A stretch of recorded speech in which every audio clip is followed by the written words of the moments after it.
What is going on, Swoopers? Welcome back to another episode of Swoop Luke, episode 252. This is just going to be, well, we haven't done one of these in a while. It's just going to be a catch-up. We're going to talk about Ned Guy, talk about some of the injuries and stuff. So let's just jump into it.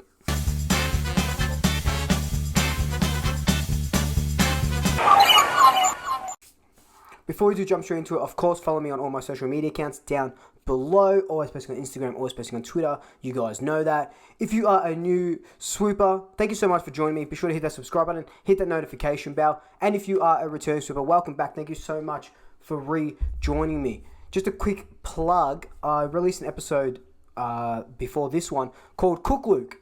Thanks to Twitter and Instagram, they wanted to see me cook. I made a vodka chicken pasta, so it was really good. Go watch it. Let me know if you cooked it or whatever. And yeah, anyway, let's just jump into this catch up. So we've yet to talk about our new president, Mark Corder. I know that happened a few weeks ago, but we've been crazy and stuff like that. So Corder is the new president. He was Eddie's vice president for so long. He's been on the board for about 14 years. Is it a good appointment? Yes and no. Look, how I see it is, it's a weird one. One, he's been on the board for 14 years. We want to move forward. We want to move past this Eddie era, and we're still getting that with Mark Corder. Peter Murphy was, going head to head with him, and then he ended up pulling out. Peter Murphy oversaw the 2017 or the end of 2017 sort of rebuild of the football club, and then we go on and kick off a grand final in 2018. So Peter Murphy would have been a good candidate and a good president. Mark Corder, I feel like he might just be an interim president. He reckons he's going to see out those 4 years, but with all this talk about Jeff Brown, who is another one of Eddie mates, but he hasn't been on the board. There could be an EGM. In February next year, we could see a new president. So it's going to be a wait and watch. And of course, I'll keep you updated as I can. The next piece of news we're going to talk about is Ned Guy. He's finally gone. And I know everyone is cheering him. Not cheering him, but cheering his departure. So Ned Guy, end of 2017, I believe, he was a part of the club.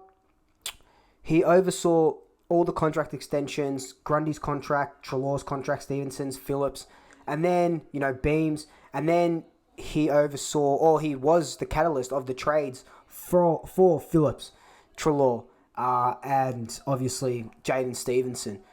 So, just quickly on this Ned Guy stuff, look, it wasn't his fault entirely that with the Dame Beams deal, we needed a premier midfielder, and Dame Beams, for all intents and purposes, was that guy.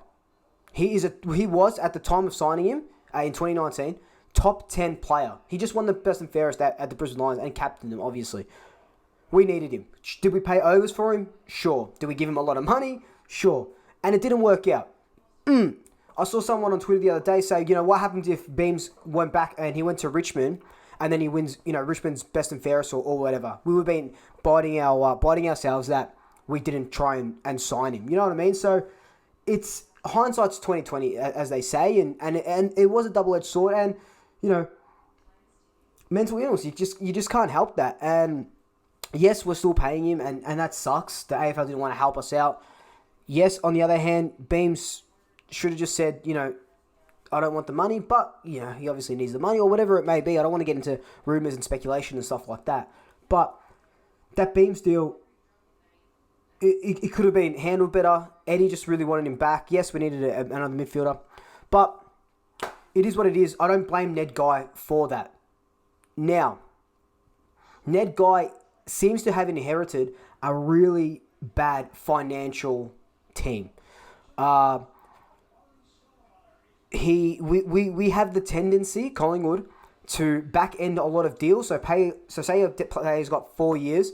In the first 2 years, we pay them pennies, for example, and then the next two or the last year of their contract, that's when they get their 800,000 or whatever the hell they're on and stuff like that. So there was a lot of back ended deals at Collingwood.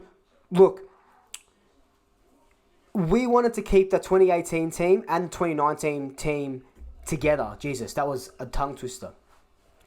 That's why we paid a lot of more money for Adam Treloar. We gave Stevenson, $600,000. Phillips the same as well, and a couple of the other players. Grundy on a 7-year deal at $1 million or whatever it is.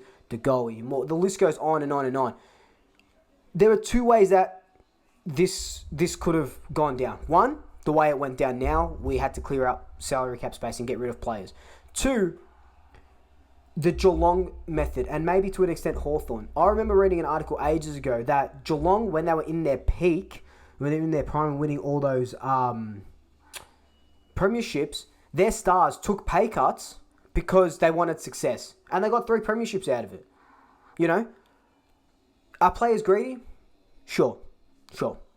And I guess that just speaks to maybe the culture at Collingwood, or maybe to just something else entirely. But, in saying that, we shouldn't have been paying Jaden Stevenson, who was a second-year player at the time, whatever it was, $650,000, or Phillips, $600,000, whatever it may be. They're not the type of players that get that big money. But we did that, and then the 2020 offseason happens, and we had to clear up salary cap space.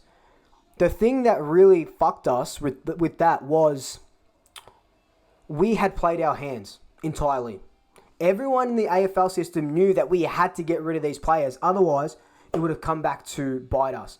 What that meant is we had to get rid of them in a fire sale. That's why we got pick 14 for Stevenson. That's why, or whoever it was, and a shitty pick for Adam Treloar and Phillips and stuff like that. I think Phillips went for pick 58 or something ridiculous. Because we showed our hand like that, the other teams could just, it's like a cat playing with a mouse or toying with a mouse. The other teams could just play with us and pick at us slowly because they knew we had to give it away. And look at us now. Now we're paying for Beams. Now we're paying for Treloar, $300,000 a year. Maybe we're paying for other players too. Who knows? But that was our doing. And, Ned Guy was a big part of that. Graham Wright came out and said that Ned Guy quit, or he resigned in November, back after that trade period, but he didn't want to tell anybody, and he's going to leave at the end of the mid-season draft. So Ned Guy had quit months and months ago, and no one knew about it, and now it's coming out now. And I get why they said it now instead of before. Could you imagine if Treloar, Stevenson, Phillips, R2, and all these shit picks come in, and all those guys left, and then he goes, I'm quitting, I'm out of here. The Holden Centre would have been burnt to the ground. It would have been burnt to the ground.